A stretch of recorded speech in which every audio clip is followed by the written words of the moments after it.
बतौर थाना अध्यक्ष पोस्ट हुआ धूमनगंज में। उसके पहले मैं शौकिया डायरी में अपने जो भी समझ में आता था आड़ा तिरछा लिख लिया करता था। वहाँ पे मेरी मुलाकात शिवपूजन भैया से हुई, वो भी मौजूद हैं यहाँ पे। शिवपूजन सिंह जी पत्रकारिता के क्षेत्र में शुरुआत कर रहे थे और हम लोग नौकरी के क्षेत्र में शुरुआत कर रहे थे, तो दोस्ती हुई। उसके बाद आपके जरिए इम्तियाज भैया से मुलाकात हुई और फिर ये हुआ कि अगर लिखते हैं तो थोड़ा दिखाइए क्या है, तो फिर चीज़ें आगे बढ़ी। फिर गुफ्तगू से ही हमारे चाचा जी जुड़ गए, फरमूद चाचा जी।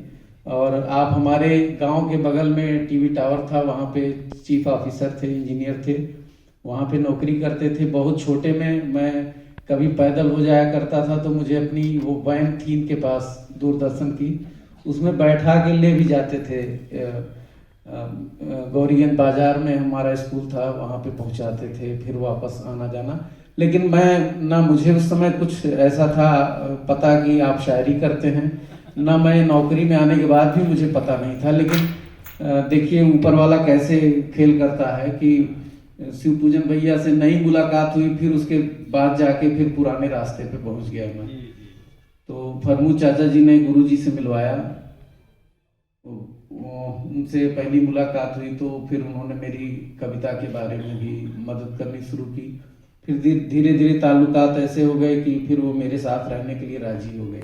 वो अकेले रहते थे, तमाम मुश्किलें थी। हालांकि अतार भैया बगल में घर है उनका, सुबह शाम भोजन नाश्ता समय समय पे सब कुछ मिलता था। लेकिन एक जो कविता के बीच में जीने की जो भूख थी उनके अंदर, वो शायद नहीं पूरी हो पाती थी, तो वो मेरे साथ राजी हो गए।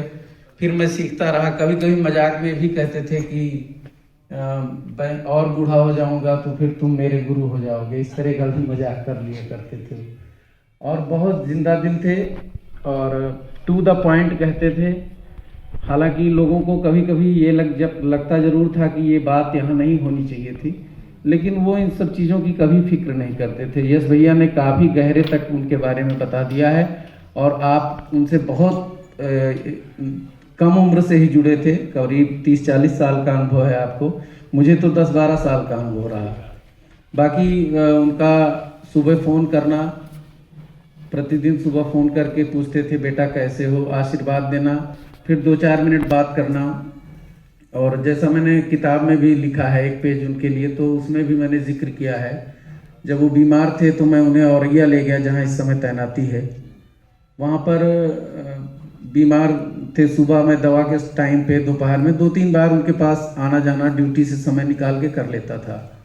तो जिस दिन देहांत हुआ उसके 1 घंटे पहले की बात है, उन्होंने मुझसे कहा कि, मैंने कहा गुरुजी दवा खा लीजिए, तो कहे ठीक है दवा खा लूँगा, पहले ये बताओ कल जो तुमने मतला सुनाया था मुझे अपना नया वाला, उसमें ऐब है यार, पहले उसको ज़रा फिर से सुनाओ। तो उस समय मुझे याद भी नहीं था कि मैंने क्या मतला कहा था। कभी कमरे में डायरी के पास था तो उस समय बोल दिया उनको। तो मैंने कहा गुरुजी दवा खा लीजिए और ठीक हो जाएंगे, फिर मतला मैं सुनाऊँगा आपको। तो कहे यार यही मतला ही तो मेरी दवा है। तो इस तरह से वो कविता को जीते थे। शायद ही कोई वहाँ पहुँच पाता है जिस तरह से उन्होंने कविता की नहीं, कविता को जिया है।